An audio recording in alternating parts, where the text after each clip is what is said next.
प्रसंग साधु के मुख से सुनना।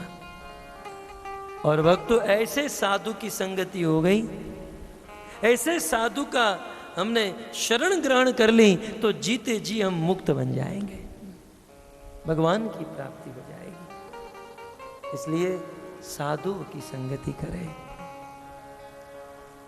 वास्तविक वैकुंठ साधु की संगति में है भक्तों, वास्तविक। मुझे कबीरदास जी का वह दोहा याद आ रहा है, राम बुलावा भेजिया दिया कबीरा रोए। राम बुलावा भेजिया दिया कबीरा रोई। कबीरदास जी के जीवन में भगवान ने अपने पार्षदों को भेजा, जाओ कबीरदास को वैकुंठ लेकर आओ। भगवान के 4 पार्षद शंख चक्र गदा पद्म पीतांबर धारण करके दिव्य विमान लेकर आए कबीरदास जी को वैकुंठ ले जाने के लिए। ऐसे दिव्य विमान में दिव्य पार्षद आए, लेकिन इनको देखकर कबीरदास जी रोने लगे। जिसे हंसना चाहिए, जिसे प्रसन्न होना चाहिए, लेकिन ऐसे कबीरदास रोने लगे। तब भगवान के पार्षदों ने पूछा, महाराज आप रो क्यों रहे हैं, रोने का कारण क्या है? सुनिए, कबीरदास जी ने कहा, राम बुलावा भेजिया दिया कबीरा रोए। क्यों रोए? जो सुख है सत्संग में, जो सुख है सत्संग में, वो वैकुंठ में नहीं हो। कबीरदास जी इसलिए रोने लगे क्योंकि जो सुख, जो आनंद सत्संग में है, वह तो वैकुंठ में भी नहीं है, वो वैकुंठ में भी नहीं। क्योंकि भक्तों, सत्संग में परम सुख, परम आनंद, परम आनंद। और भक्तों, जहां सत्संग है वहीं पर भगवान उपस्थित है, भगवान वहीं पर रहते हैं। जहां साधु संत भक्तगण आपस में मिलकर उनके गुण रूप लीला नाम का कीर्तन करते हैं, कीर्तन। इसलिए तो भगवान ने नारद को कहा, नारद ना हम बसामी वैकुंठ है, मैं वैकुंठ में नहीं रहता।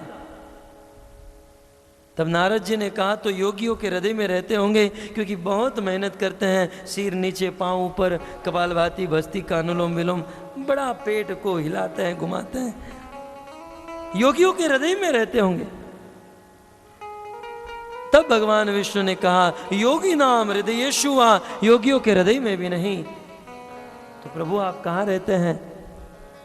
तब भगवान ने कहा, नारद यत्र गायन्ति मद भक्ता तत्र तिष्ठामि। नारद, जहां पर मेरे भक्त,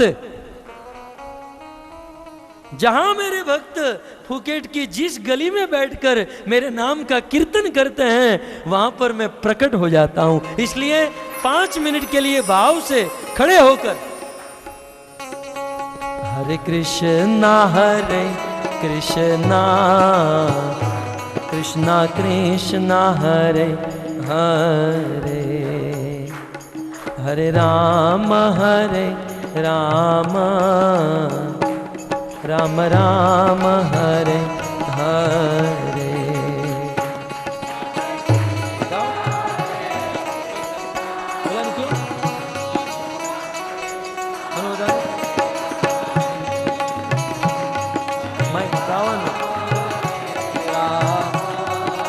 भाव से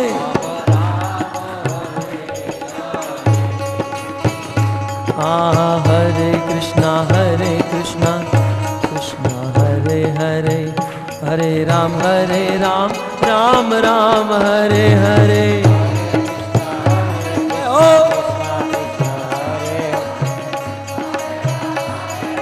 राम राम हरे हरे कृष्णा कृष्णा कृष्णा हरे हरे, हरे राम राम राम हरे हरे। हरे कृष्णा कृष्णा कृष्णा हरे हरे, राम राम राम हरे। बोलो हरे कृष्णा कृष्णा कृष्णा हरे हरे, हरे राम राम राम हरे हरे। बोलो हरे कृष्णा कृष्णा कृष्णा हरे हरे, हरे राम राम राम। ए बोलो हरे कृष्णा कृष्णा कृष्णा हरे हरे, हरे राम राम राम हरे हरे। हरे कृष्णा कृष्णा कृष्णा हरे हरे, हरे राम राम राम। हरे कृष्णा कृष्णा कृष्णा हरे हरे, हरे राम राम राम हरे हरे। हरे कृष्णा कृष्णा कृष्णा हरे हरे। हरे राम राम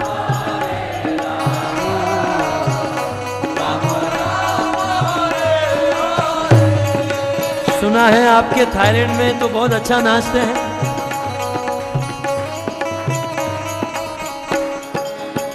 यहाँ गलियों में तो बहुत अच्छा नाचते हैं, और यहाँ कुछ नहीं, ठीक से हिलते भी नहीं है। भाव से, उन्मुक्त भाव से। ऐसा मत सोचिए बाजू वाला क्या सोचेगा, बाजू वाले के लिए नहीं, ऊपर वाले के लिए नाचिए।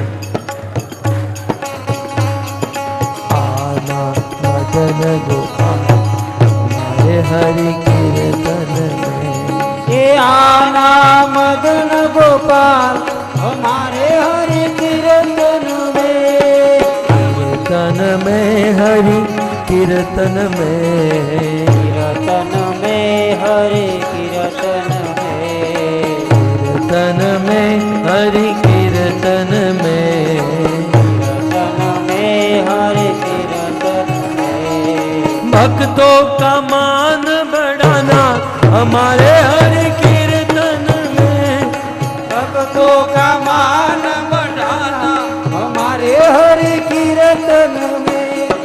आना मदन गोपाल हमारे हरि कीर्तन में, आना मदन गोपाल हमारे हरि कीर्तन में।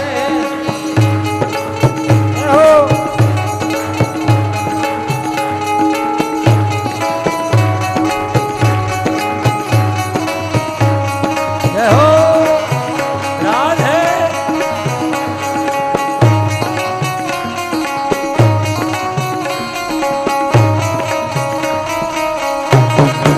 जय हो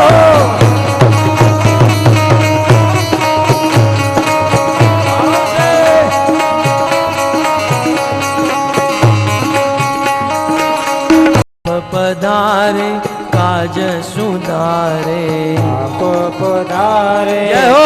काज सुधारे। आप पधारे काज सुधारे, आप पधारे काज सुधारे। अपने चरण सेवाना हमारे हरि कीर्तन में, अपने शरण सेवाना हमारे हरि कीर्तन में। अपने चरण सेवाना हमारे हरि कीर्तन में, अपने शरण सेवाना हमारे हरि कीर्तन में। यहाँ नाम मदन गोपाल हमारे हरि कीर्तन में, आना मदन गोपाल हमारे हरि राधे।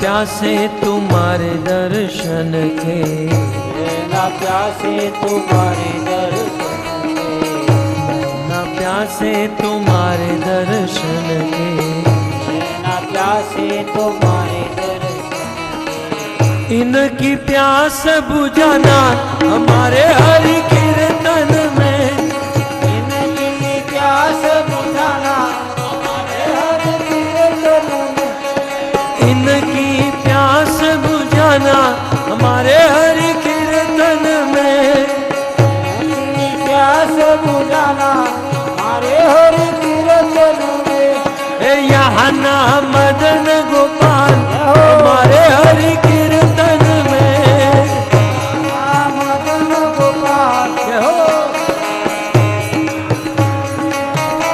जय हो।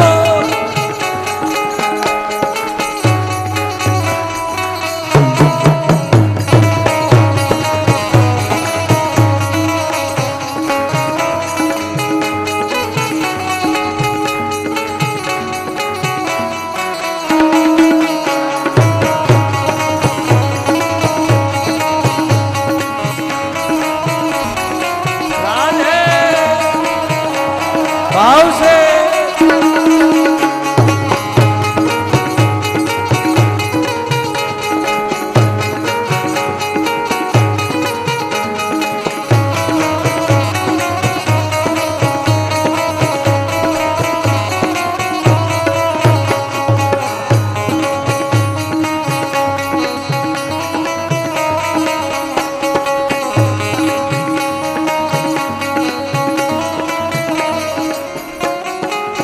चरण धोई चरणामृत पावे, शरण धोई शरणामृत पावे, चरण धोई चरणामृत पावे, शरण धोई शरणामृत पावे।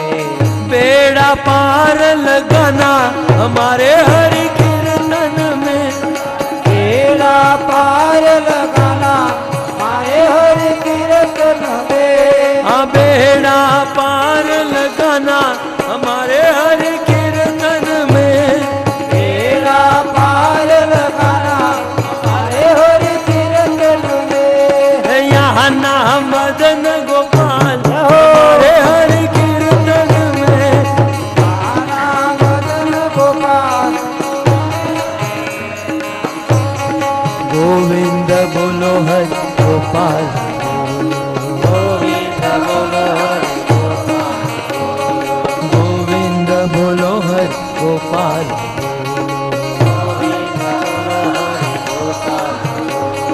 गोविंद बोलो हरि गोपाल बोलो, गोविंद बोलो हरि गोपाल बोलो,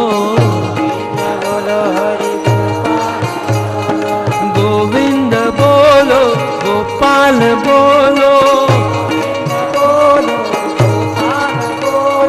गोविंद बोलो गोपाल बोलो, हाँ राधा रमण हरि गोविंद, राधा रमण हरि गोविंद बोलो, राधा रमण गोविंद, राधा रमण हरि गोविंद बोलो। हरे कृष्णा कृष्णा हरे हरे, हरे राम राम राम हरे हरे। हरे कृष्णा कृष्णा कृष्णा हरे हरे, राम हरे राम, राम राम हरे हरे।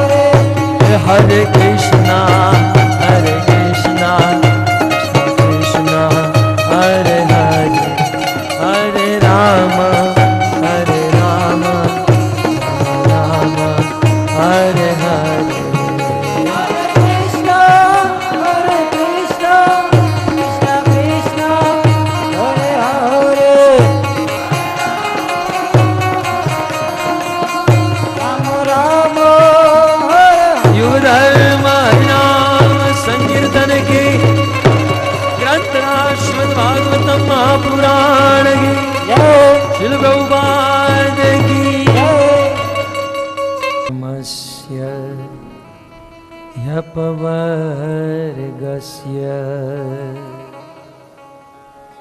नारतोर्ता उपकल्पते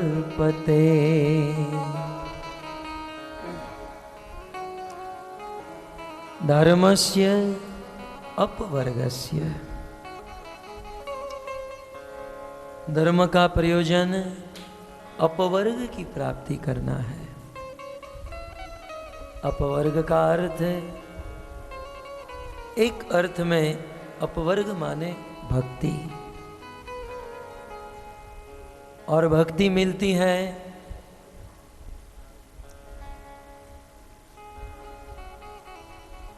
भक्तों के सानिध्य में,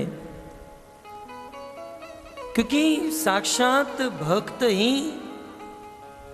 मुक्ति के समान, भक्त स्वयं संसार के समस्त दोषों से मुक्त है। इस संसार में रहते हुए भी भक्त मुक्त है। ऐसे मुक्त भक्तों की प्राप्ति करने से अपवर्ग की प्राप्ति होती है, वैकुंठ की, भगवान के धाम की प्राप्ति होती है। कल मैंने आपको कहा था कि भक्ति का प्रारंभ भक्ति करने से होता है, न तो भक्त के संग से, न भगवान की कृपा से। भक्ति करने से भक्ति मिलती है, और जब भक्ति करने लगते हैं तब भक्तों की संगति होती है, और भक्तों की संगति से भक्ति नहीं मिलती। भक्त की संगति से अपवर्ग अर्थात भगवान के धाम की प्राप्ति होती है। भक्तों की संगति से भगवत धाम की प्राप्ति। वैसे भगवान का संग करने से, भगवान की भक्ति करने से भगवान मिलते हैं, लेकिन कब मिलेंगे इसका कोई भरोसा नहीं। परंतु यदि हम भगवान के भक्तों की भक्ति करते हैं तो भगवान तुरंत मिल जाते हैं। इसलिए कृष्ण की भक्ति करना तो ये बड़ी बात है, लेकिन उससे भी बड़ी बात है कृष्ण के भक्तों की भक्ति। कृष्ण के जो भक्त हैं उनका संग करना, उनकी सेवा करना, उनकी चरण पकड़ कर रखना, बहुत बड़ी भक्ति।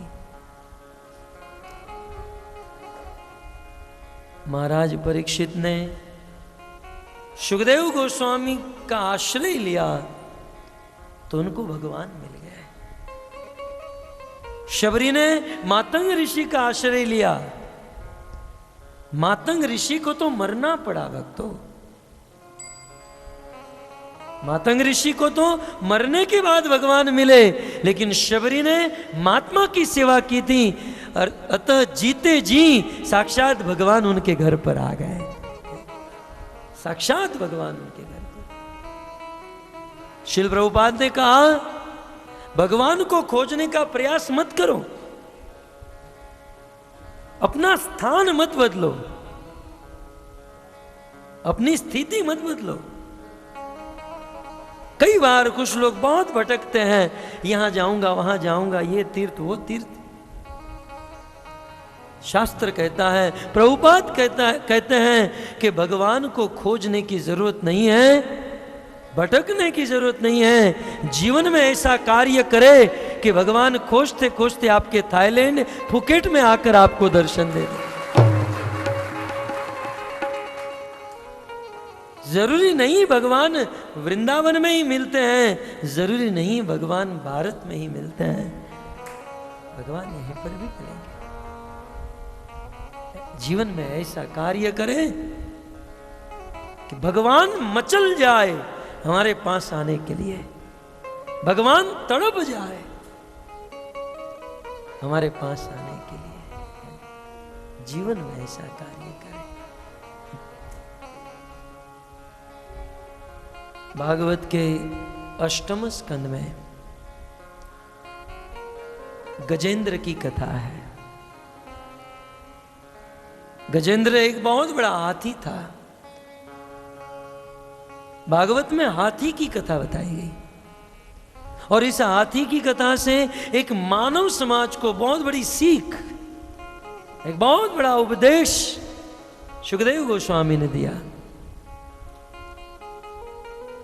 स्वर्ग में एक हाथी रहता था, नाम था उसका गजेंद्र, जो पूरे वन का राजा था।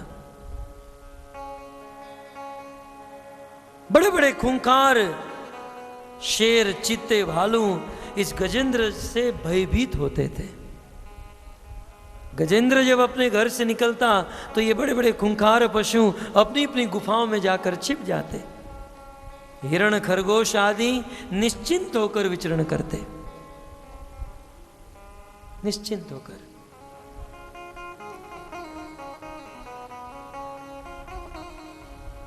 गजेंद्र अकेला नहीं रहता था। जंगल का राजा था, सैकड़ों पत्नी और गजेंद्र के सैकड़ों बच्चे थे।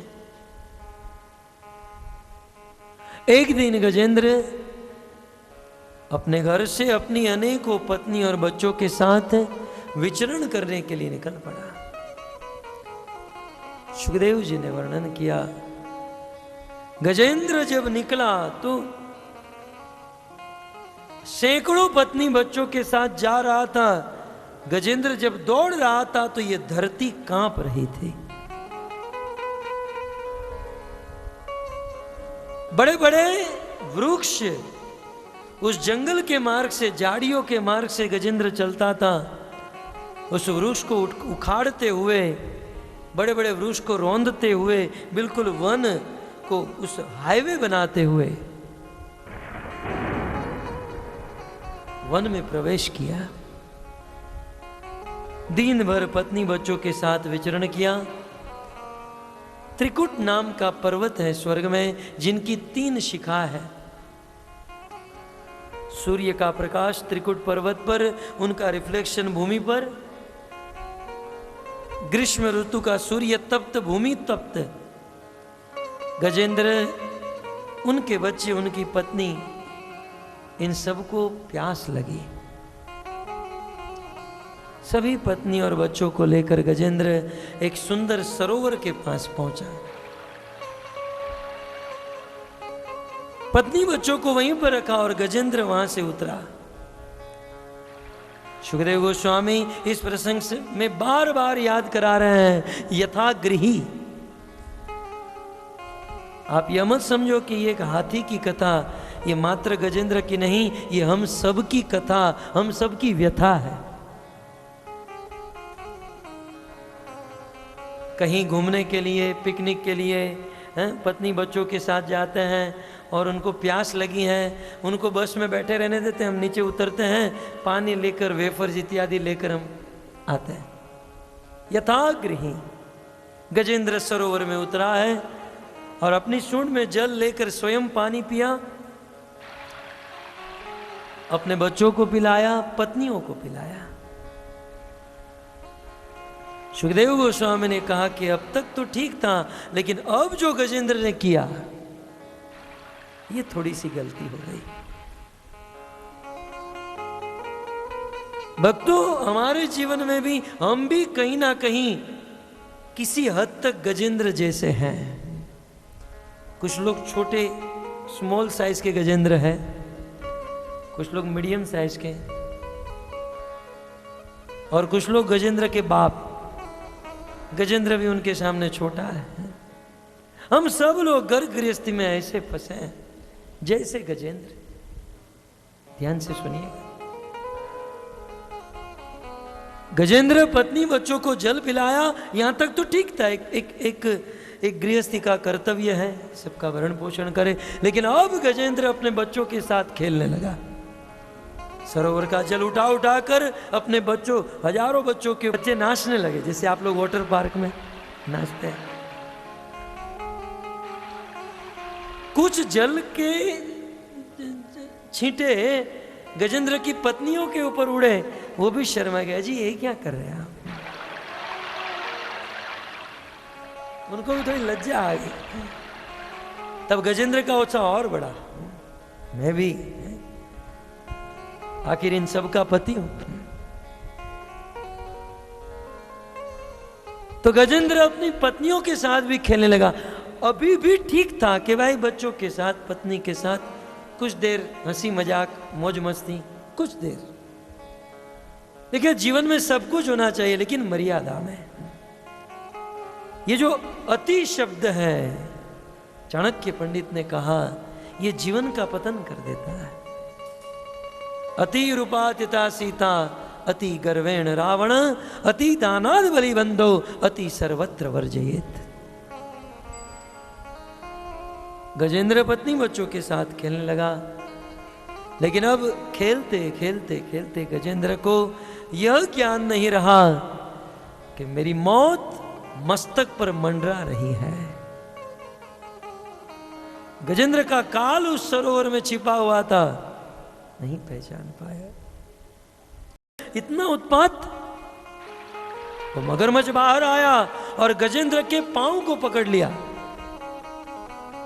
लेकिन अपनी घर गृहस्थी में आसक्त व मतवाला मदमस्तक गजेंद्र अपने मौत को देखते हुए भी देख नहीं पाया। पश्यन् तेषां प्रमत्तो निधनम पश्यन् अपि न पश्यति। सुखदेव जी ने बड़े दुख से कहा भागवत में,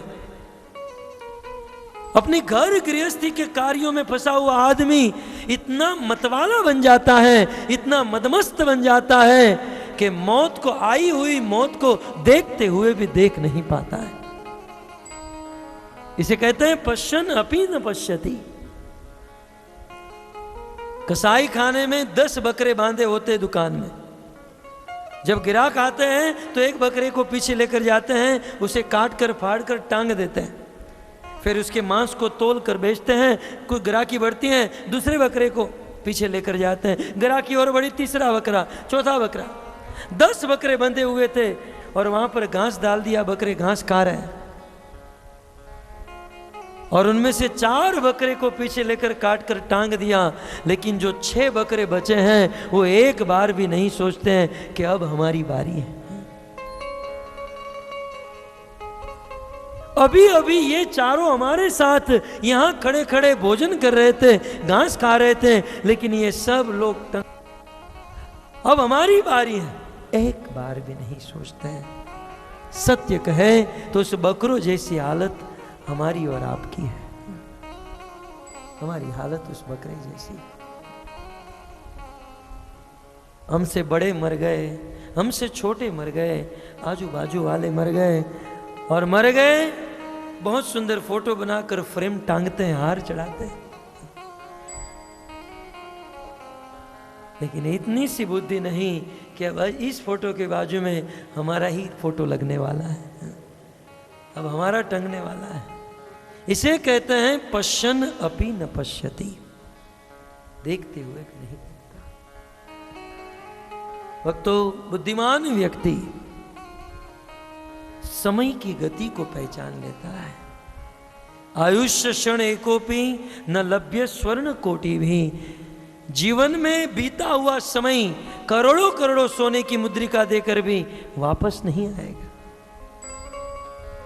आप लोग 11-11 बजे तक काम करते हो। मैं ये तो नहीं कहूंगा कि काम मत करो, क्योंकि जीविका है, लेकिन भक्तों समय बहुत कीमती है, समय बहुत इंपॉर्टेंट है। इसलिए जीवन में जो समय मनुष्य जीवन मिला, 84 लाख की योनि में एक चांस, और ये एक चांस कब मिला जानते हैं? 84 लाख की योनि, एक एक योनि में हजारों वर्ष बीतने के बाद, लाखों करोड़ों वर्ष के बाद ये मनुष्य जीवन एक चांस के रूप में दिया गया। और उसमें भी मनुष्य जीवन का समय हम व्यर्थ ही बिता देते हैं। बुद्धिमान व्यक्ति काल की गति को समझ लेता है। गजेंद्र नहीं समझ पाया, ग्राह ने पकड़ लिया, लेकिन गजेंद्र अपनी पत्नी और बच्चों के साथ खेलने में मतवाला हो चुका था। परंतु अब ग्राह ने अपनी पकड़ को मजबूत कर दी। जब ग्राह की पकड़ मजबूत हुई तब गजेंद्र का कंसंट्रेशन अपने पांव की ओर गया। जैसे होता है ना, घर गृहस्थी में आसक्त आदमी जब कुछ शरीर में गड़बड़ होती है तब हॉस्पिटल जाता है, रिपोर्ट कराता है, पता चला कैंसर 2nd स्टेज। गजेंद्र के पांव को जब ग्राह ने पकड़ा और जब कंसंट्रेशन उस पर आया तो अब गजेंद्र का पत्नी बच्चों के साथ खेलना बंद। जैसे रिपोर्ट आया कि डायबिटीज, रिपोर्ट आया कैंसर, अब घर गृहस्थी की आसक्ति खत्म और अब हॉस्पिटल के चक्कर शुरू। आदमी हाथ में वो रिपोर्ट की थैली लेकर घूमता रहता है। इसलिए बार बार गजेंद्र हमारे जीवन में कहीं ना कहीं गजेंद्र है भक्त। वह ग्राह गजेंद्र को खींचने लगा। वह ग्राह गजेंद्र को खींचकर उस सरोवर में गहराई में लेकर जा रहा है। और उस समय गजेंद्र की पत्नी और बच्चों ने अपने पति को, अपने पिता को बचाने का प्रयास किया। एक के बाद एक खड़े हुए, चेन बनाई, गजेंद्र को अंदर से खींचने का प्रयास। लेकिन लाख प्रयास कर लो, मौत के मुख में आदमी चला गया, फिर इसे कोई नहीं निकाल सकता। ये बड़े बड़े धनी लोग जब मृत्यु का समय निकट आता है तब उनके बेटे नहीं कहते कि आप हमारे पिताजी को 1 घंटा अधिक जिला दीजिए, हम आपको 1 करोड़ रुपया देंगे।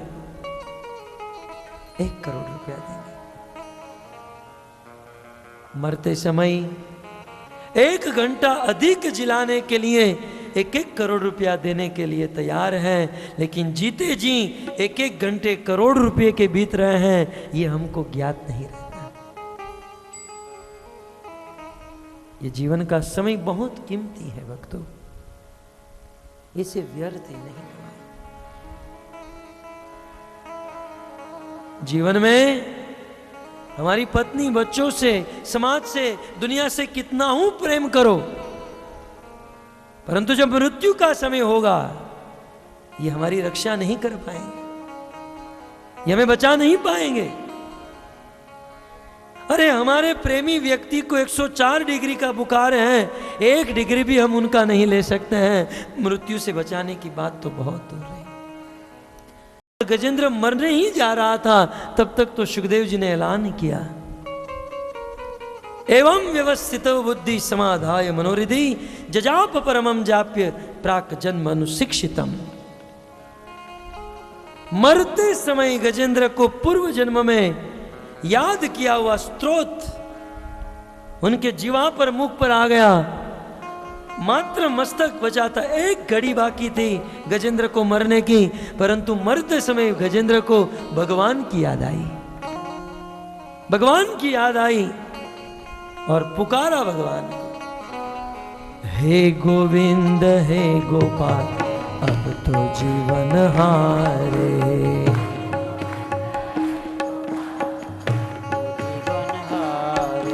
हे गोविंद राखो शरण अब तो जीवन हारे। हे गोविंद राखो शरण अब तो जीवन हारे। हे गोविंद राखो शरण अब तो जीवन हारे। गोविंद राखो शरण अब तो जीवन हारे। हे गोविंद हे गोपाल अब तो जीवन हारे।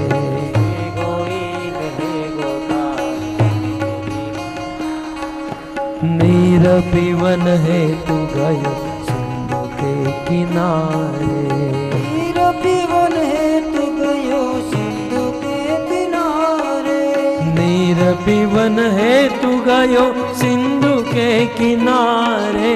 नीर पीवन है तू गयो सिंधु के किनारे।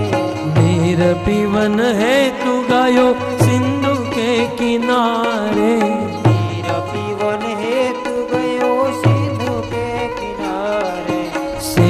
बीच बसत गा चरण धरी पछारे।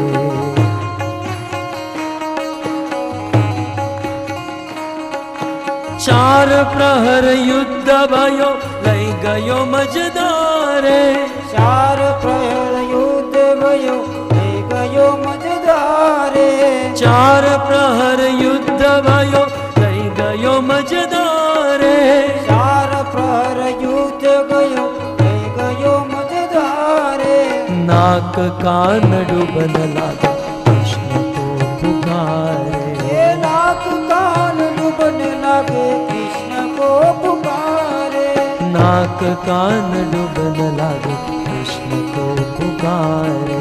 नाक कान डूबन लागे कृष्ण को पुकारे। द्वारिका में शब्द गयो शोर भयो मारे। द्वारिका में शब्द गयो शोर भयो मारी। द्वारिका में शब्द गयो शोर भयो मारे। द्वारिका में शब्द गयो शोर भयो मारी। शंख चक्र गदा पद्म लई सिधारे। शंख चक्र गदा पद्म गरुड़ लई सिधारे। शंख चक्र गदा पद्म लई सिधारे।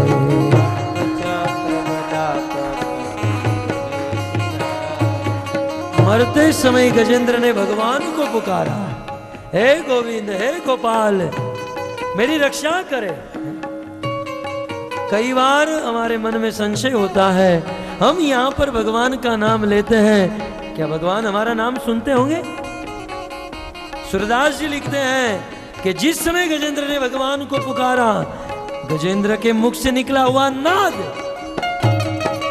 इस पृथ्वी लोक, जनलोक, महरलोक, तपलोक को भेद कर, स्वर्ग लोक, ब्रह्म लोक को भेद कर वैकुंठ लोक में गया।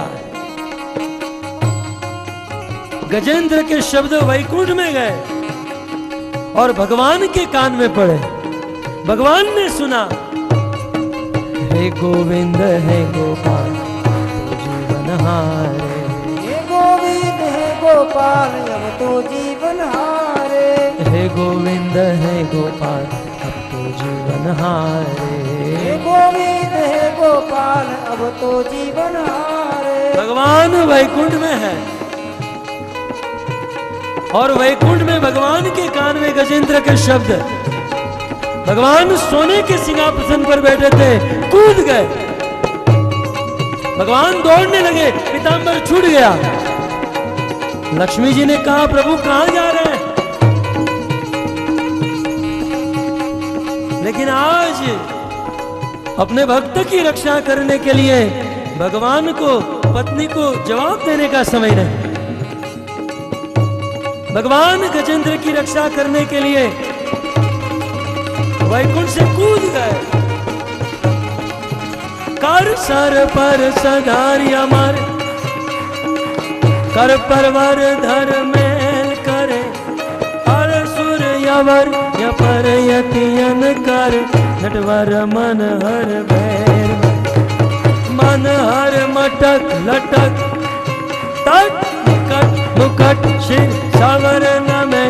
गणरण पट परण परण पद गूंगर, रंगबर सुंदर श्याम मेरे गिरे रंगबर सुंदर।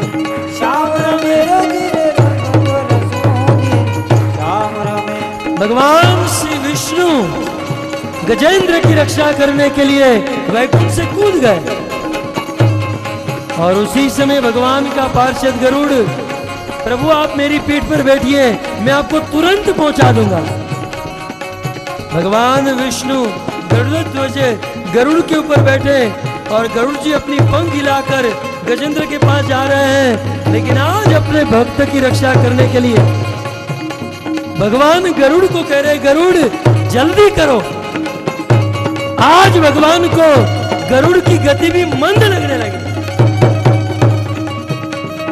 दमक दमक दादुर दव दमकत बहकत मोर मलाल गिरा।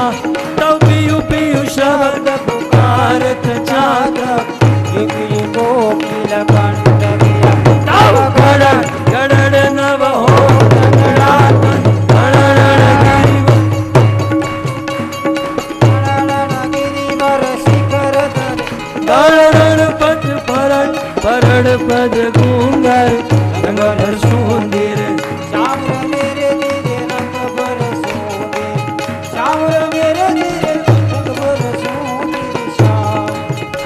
भगवान विष्णु गरुड़ के ऊपर सवार होकर गजेंद्र के पास, और उसी समय भगवान ने सुदर्शन चक्र चढ़ाया, ग्राह का मस्तक काटा।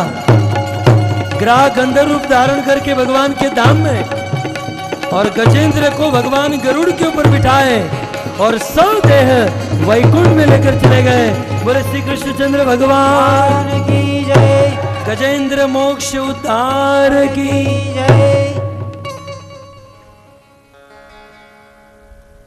इस प्रकार भगवान विष्णु ने गजेंद्र का उद्धार किया। गजेंद्र का उद्धार किया, ये तो स्वाभाविक है, क्योंकि गजेंद्र ने भगवान को बुलाया, इतना कष्ट सहन किया, पूर्व जन्म में भी भक्ति की। परंतु महाराज परीक्षित का प्रश्न है कि गजेंद्र भगवान के धाम में गया, ये बात समझ में आती, लेकिन ग्राह भगवान के धाम में गया, इसका कारण समझ में नहीं आ रहा है। और दोनों की तुलना कंपेयर की जाए तो ग्राह भगवान के धाम में पहले गया और गजेंद्र बाद में गया। क्रम के अनुसार देखा जाए तो पहले ग्राह का उद्धार हुआ, बाद में गजेंद्र का। सारी मेहनत गजेंद्र की, सारी भक्ति गजेंद्र की, भगवान को बुलाने वाला सब कुछ किया गजेंद्र ने, और उद्धार हो गया ग्राह का। ऐसा क्यों? तब सुखदेव गोस्वामी कहते हैं कि ग्राह ने वैसे तो कुछ नहीं किया था, लेकिन गजेंद्र जैसे शुद्ध भक्त का चरण पकड़ कर रखा था। इस संसार में जो लोग भगवान के भक्तों की शरण ग्रहण करके रखेंगे, भक्तों का चरण पकड़ कर रखेंगे, तो निश्चित तुरंत भगवान के धाम को प्राप्त हो जाएंगे। क्योंकि भक्तों का चरण ही अपवर्ग है। आइए पुनः, धर्मस्य यापवर्गस्य, धर्मस्य अपवर्गस्य। धर्म क्यों? अपवर्ग के लिए। अपवर्ग का एक अर्थ भगवान का धाम, अपवर्ग का दूसरा अर्थ भगवान की भक्ति, अपवर्ग का तीसरा अर्थ भगवान के भक्त। साक्षात भक्त अपवर्ग है, साक्षात भक्त ही वैकुंठ है। क्योंकि भक्त वैकुंठपति भगवान को अपने हृदय में लेकर घूमते हैं। भक्त का शरीर ही भगवान का धाम है, भगवान का वैकुंठ। इसलिए धर्म है अपवर्ग के लिए। धर्म का उद्देश्य, धर्म का प्रयोजन है अपवर्ग। और अपवर्ग के तीन अर्थ, एक भगवान का धाम, दूसरा भक्ति, और तीसरा भक्त। और अपनी कॉन्सेप्ट क्लियर कर लीजिए कि हम धर्म कर रहे हैं क्यों? ताकि वैकुंठ मिले। धर्म कर रहे हैं क्यों? ताकि भक्ति हो। धर्म कर रहे हैं क्यों? ताकि भक्तों की सेवा हो। और इससे बिल्कुल विपरीत, यदि हमसे भक्तों की सेवा नहीं हो रही और यदि हमसे कोई भक्त नाराज है, हमारे द्वारा यदि कोई भक्त दुखी है, तो वह धर्म नहीं, वह अधर्म है। बिल्कुल विपरीत। धर्म का अर्थ भक्त की सेवा, तो अधर्म का अर्थ भक्त का अपमान। सीधी सी बात।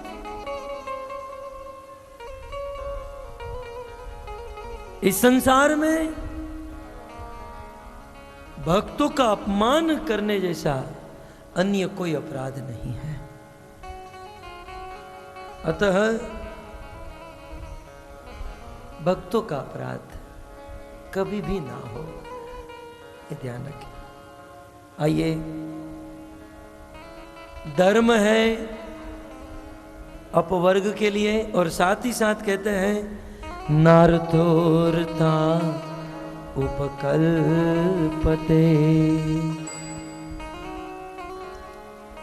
साथ ही साथ इस बात को कहते हैं धर्म अर्थ कमाने के लिए नहीं है। नार्थस्य धर्मे कांतस्य। अब अगला प्रश्न पूछा जाए कि धन का इस्तेमाल किस लिए करना चाहिए। पहला प्रश्न क्लियर हो गया कि धर्म क्यों है, अपवर्ग के लिए। अब मान लो आपको पूछा जाए कि धन क्यों है, हम धन क्यों कमाते हैं, धन का प्रयोजन क्या है, धन का उद्देश्य क्या है, करने के लिए कहा गया है। ये भागवत कह रहा है। और इस प्रकार से यदि जीवन बिताया तो हम जीते जी हम स्वयं भागवत हैं। तो यदि हमें रात को 2 बजे भी कोई उठाकर पूछे, खैर आप तो रात 2 बजे सोते हो, भाई आप लोग पैसे क्यों कमाते हो, तो सीधा उत्तर होना चाहिए धर्म के लिए। और यदि ये उद्देश्य नहीं है तो आज से बना लीजिए, अर्थ का उद्देश्य मात्र धर्म होना चाहिए। नार्थस्य धर्मे कांतस्य। कितनी सुंदर बात। अर्थस्य धर्म कांत, मुझे बहुत अच्छा लग रहा है। अर्थस्य धर्म एकांतस्य, अर्थ का उपयोग मात्र धर्म के लिए है, मात्र धर्म के लिए। और इसको नेगेटिव में अंतिम लाइन में यह भी कह दिया, कामो लाभाय ही स्मृत। अर्थ का उपयोग केवल कामनाओं को पूर्ण करने के लिए नहीं है। हम लोग अर्थ कमाते हैं हमारी कामना, हमारी इच्छाओं को पूर्ण करने के लिए नहीं। धन का उपयोग मात्र धर्म के लिए होना चाहिए। और भक्तों, जिस आदमी के पास धन है और उसका उपयोग भगवान के लिए, भक्तों के लिए नहीं हो रहा है, तो जीवन का बहुत बड़ा दुर्भाग्य है।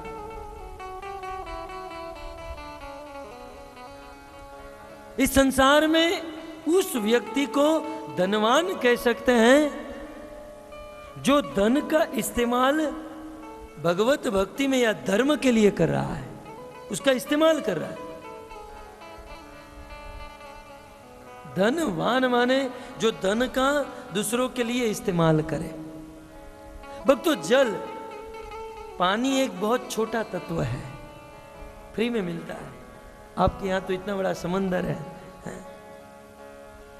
जल बहुत छोटी सी चीज है, लेकिन हमको कितना बड़ा उपदेश देता है।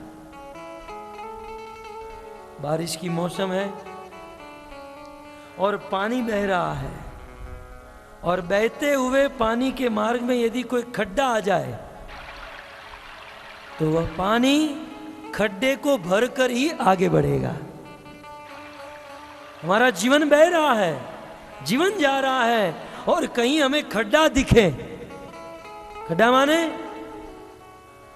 धर्म के कार्य में कहीं जरूरियात दिखे।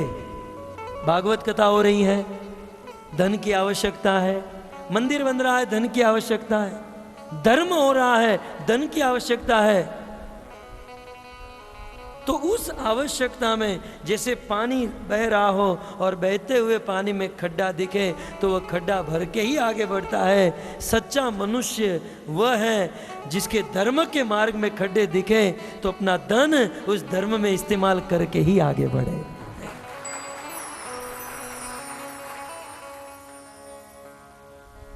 कोई भक्त भूखा है,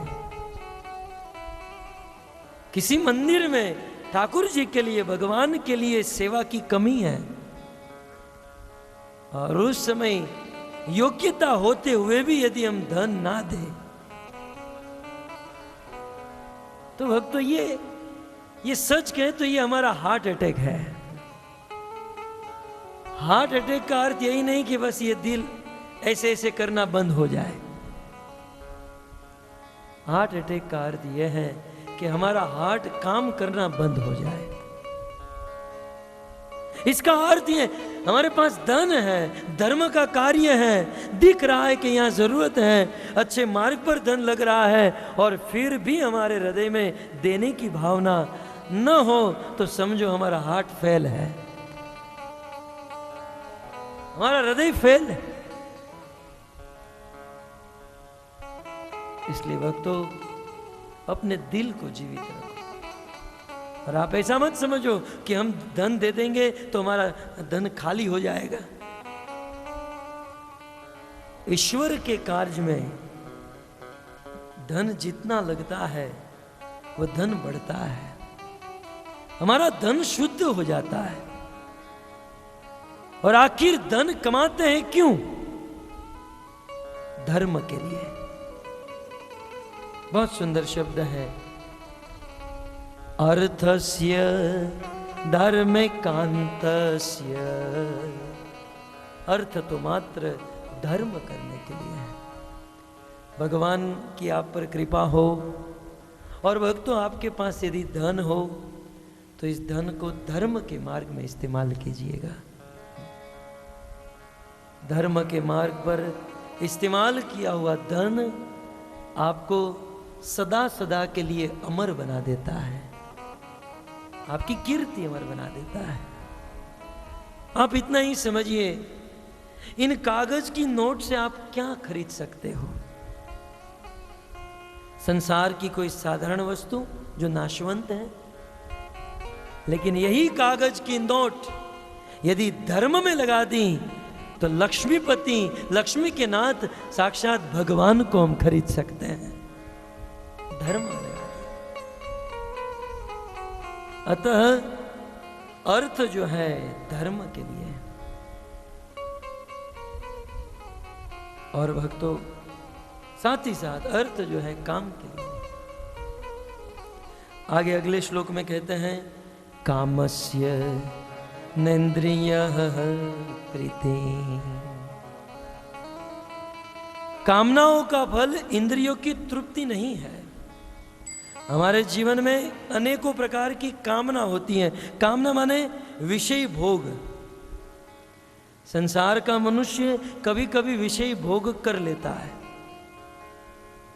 लेकिन संसार की ये जो विषय भोग है, ये विषय भोग इंद्रियों को तृप्त करने के लिए नहीं है। ये विषय भोग मात्र जीवन निर्वाह करने के लिए है। आंखों से देखना, कानों से सुनना, विवाह करना, संतान उत्पत्ति करना, ये जो कुछ भी है ये मात्र जीवन टिक जाए, जीवन चल जाए, जीवन बीत जाए। भक्ति ये विषय भोग इंद्र तृप्ति के लिए नहीं, मौज मजा करने के लिए नहीं है। और सच कहें तो इस विषय भोग में कोई मौज, कोई मजा, कोई आनंद भी नहीं है। ये विषय भोग तो मात्र जीवन चल जाए, इसलिए ये जो यहां पर शराब पीते ना आपके फुकेट में, बाटली भर भर के, ये शराब भगवान ने ही बनाई। ये तत्व भगवान ने बनाया। सृष्टि पूर्ण है और पूर्ण पुरुषोत्तम भगवान ने ये जगत पूर्ण बनाया। भगवान ने ये शराब बनाई, किस लिए? इस शराब को दवाई के रूप में इस्तेमाल करने के लिए। हम और आप, शरीर में कुछ प्रॉब्लम होता है, कुछ दर्द होता है तो पेन किलर दवाई लेते हैं, जिसमें एक प्रकार का नशा होता है। कुछ घंटे तक हम नशे में चले जाते हैं और उस नशे की अवस्था में शरीर का दर्द, बाहर का दर्द हमें एहसास नहीं होता है। और ईश्वर की शरीर की रचना कुछ ऐसी है कि वो चीज अपने आप ठीक हो जाएगी, लेकिन अपने आप ठीक होने में 2, 5 या 10 घंटा लगेगा। उस 10 घंटे तक पेन किलर, एक ऐसा नशा भगवान ने दिया कि जिससे वो दर्द कम हो और आप भजन कर सके। नशा भगवान ने बनाया।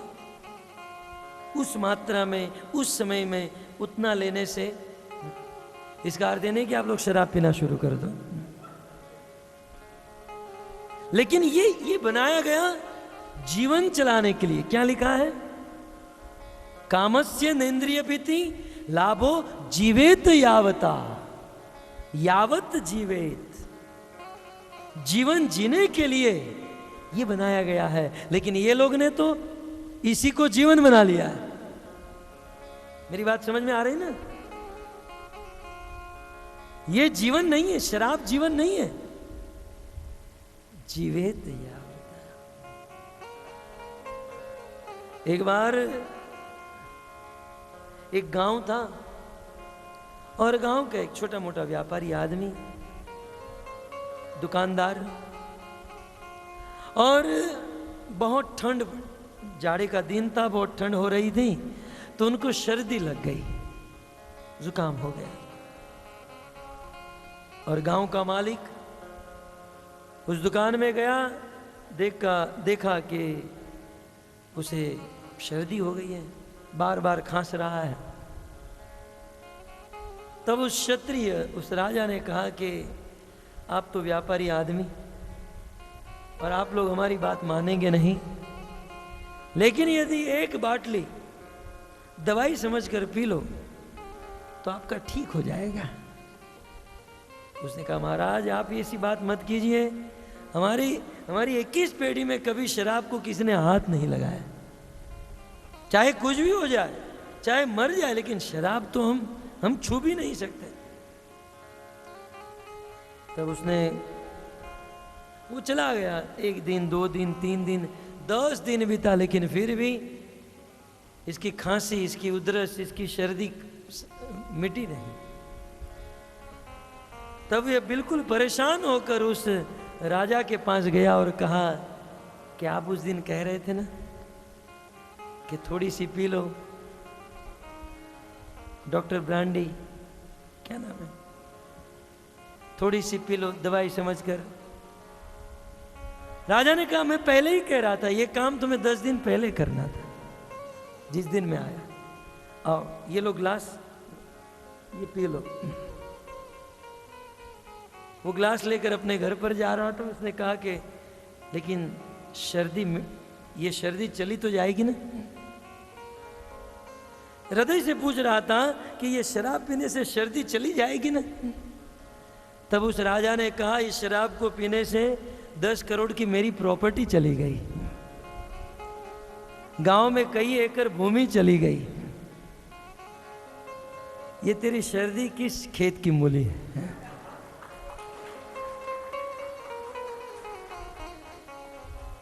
शराब आदमी को बर्बाद कर देती। 3 शराबी ने रात को शराब खरीदी, थोड़े गरीब होंगे तो तीनों ने एक एक गिलास शराब खरीदी। फिर सोचा कि यार ये अभी नींद आ रही है, हम लोग सुबह पिएंगे।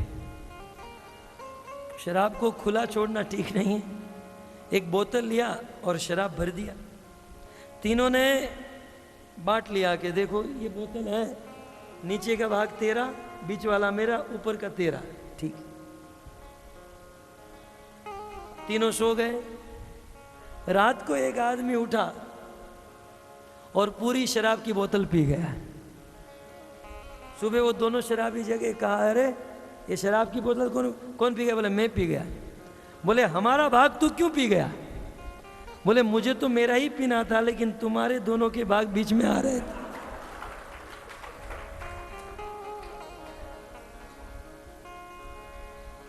ऐसे लोगों से शराब छुड़ाना मुश्किल है।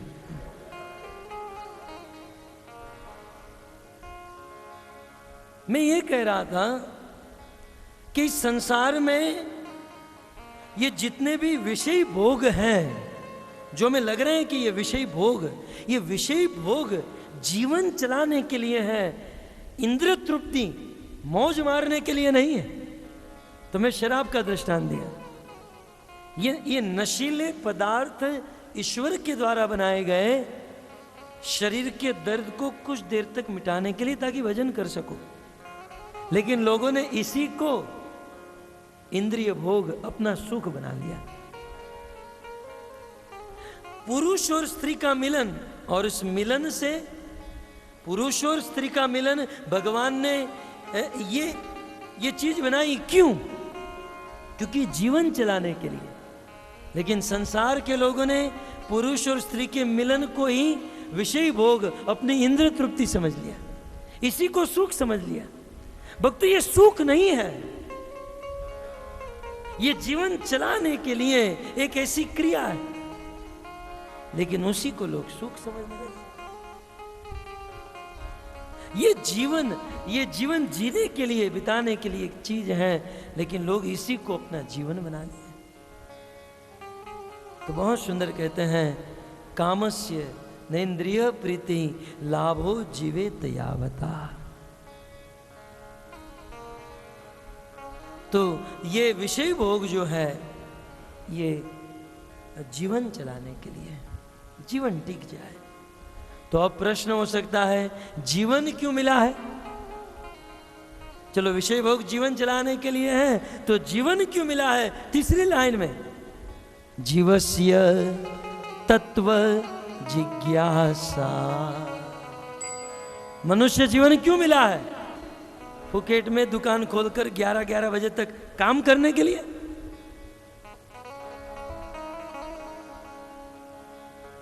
काम मत छोड़िएगा भाई, नहीं तो मेरा यहां आना बंद हो जाएगा। है?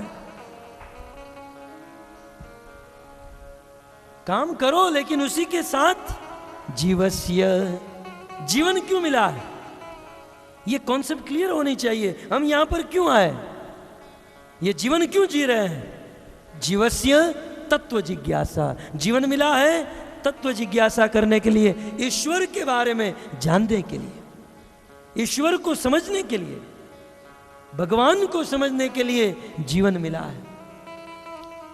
जीवस्य तत्व जिज्ञासा।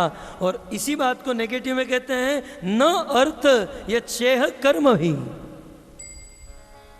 यह जीवन भौतिक कर्म करने के लिए नहीं मिला, यह जीवन भौतिक भोग भोगने के लिए नहीं मिला, यह जीवन तत्व जिज्ञासा करने के लिए मिला है।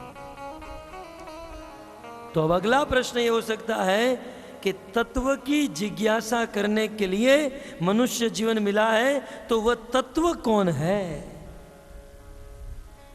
किस तत्व की जिज्ञासा के लिए मनुष्य जीवन मिला, उस तत्व के बारे में बताइए। तो वह तत्व के बारे में कल शाम को 11:30 बजे। हरे कृष्ण। ग्रंथराज श्रीमद् भागवतम महापुराण की, श्रील प्रभुपाद की।